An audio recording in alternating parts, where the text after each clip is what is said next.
Hey Booktube, this is Caitlin Bandy from my channel BandysBooks, and I am here with my Sunday update. So this week has been kind of a frustrating week for me, at least in terms of Booktube. I posted about this in my community updates earlier in the week, but basically on the 28th of February, I shot my end of the month wrap up, and I went and spent hours editing it because it's like my end of the month wrap ups and my TBRs are like my two longest videos. So I spent, I want to say 4 or 5 hours editing this video, and the next morning I went to export it so I could upload it to YouTube, and unfortunately the app that I was using crashed. It is supposed to have a cloud, so it's supposed to store all of my videos, but that failed and I lost like hours and hours worth of work. Not just that video, but other videos as well. And unfortunately, even after spending like a good hour on the phone with the company that was responsible for the app, I could not recover any of the work. So it wiped out most of my videos for the week, unfortunately. And so I was frustrated. I did try to catch up. I managed to like recreate my TBR video, and then just between work and trying to, like, I can't shoot the same videos every single night and like stay up all night editing. So it just really put me behind last week. So a frustrating week in terms of that. Sorry for the noise in the background. My dog decided to bang her bowl into the wall. So anyways, frustrating update in that sense. But the good news is that I found a new app that I'm really liking for editing videos. It seems to be working really well so far. I did spend my day today shooting some videos, so I should be back to my normal posting schedule tomorrow, which I'm so glad, you know, because it was really frustrating. I felt like I was failing, not posting stuff on my regular schedule. And yeah, so it's a nice feeling to kind of have things back under control, and I'm looking forward to getting back onto my normal schedule going forward. And other than that, my week was okay, you know, not the most crazy week, nothing super spectacular, just trying to get through things. We had some personal stuff going on with a friend of the family over the weekend that kind of took up some time, but that's resolved itself as well. And so, you know, that's all looking to be positive in the end of things.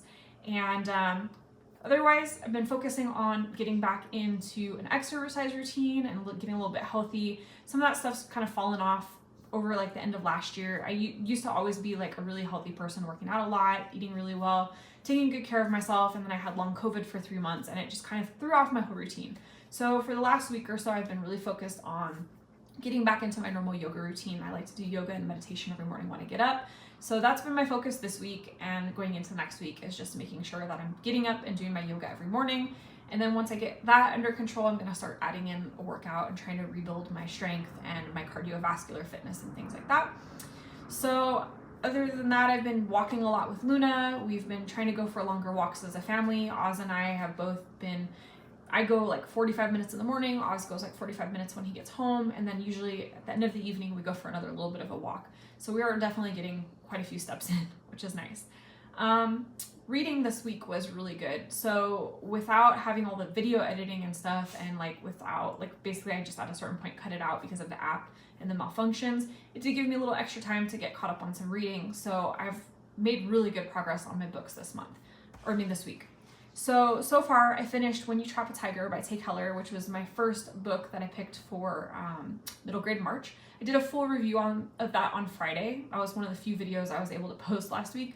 So if you're interested in that, you can check it out. It is a really sweet story. It's based on Korean folklore, and it deals with a young girl and grief and losing her grandmother, and she's kind of seeing this tiger. And it's just, I really enjoyed it. I thought it was a really well thought out book. It's sweet. I think as an adult, it's still enjoyable, but I could definitely see like an adult and a kid reading this together. Definitely would recommend it.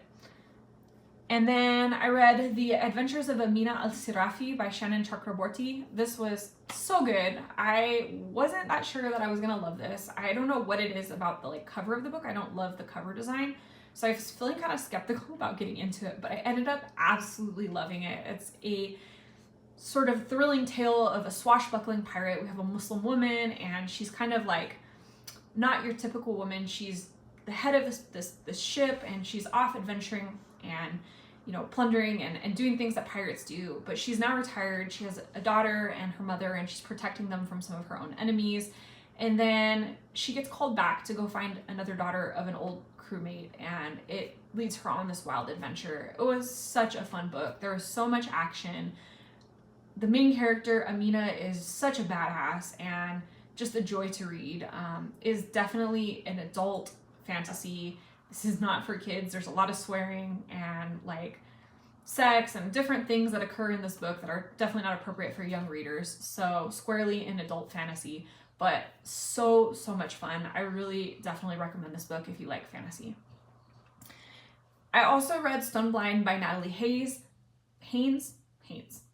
And this was a tale of Medusa, and I've been on a Greek mythology kick. I, like most people, got back into Greek mythology via Circe and Song of Achilles, and now there's all these great selections for modern mythology. So the one that's coming out soon is Stoneblind by Natalie Haynes, and it follows Medusa, the Gorgon sisters, and some of the other deities actually as well. But I think Medusa is supposed to be the focal point.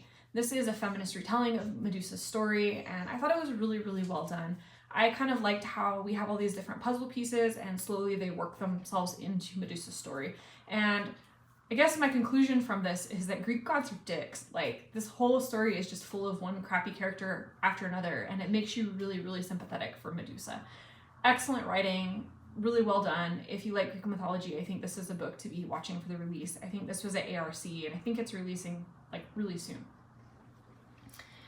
And then I started The Golden Spoon by Jessa Maxwell. I have not made a ton of progress in that yet. I'm only like maybe 5% into the story, but it's good so far. It is basically kind of reminds me of the Great British Baking Show. It has, you know, a couple different people. They're pitted in a baking competition at this old mansion, and then some mysterious things start to happen. So I'm looking forward to delving further into this as the week progresses. I'm enjoying it so far though.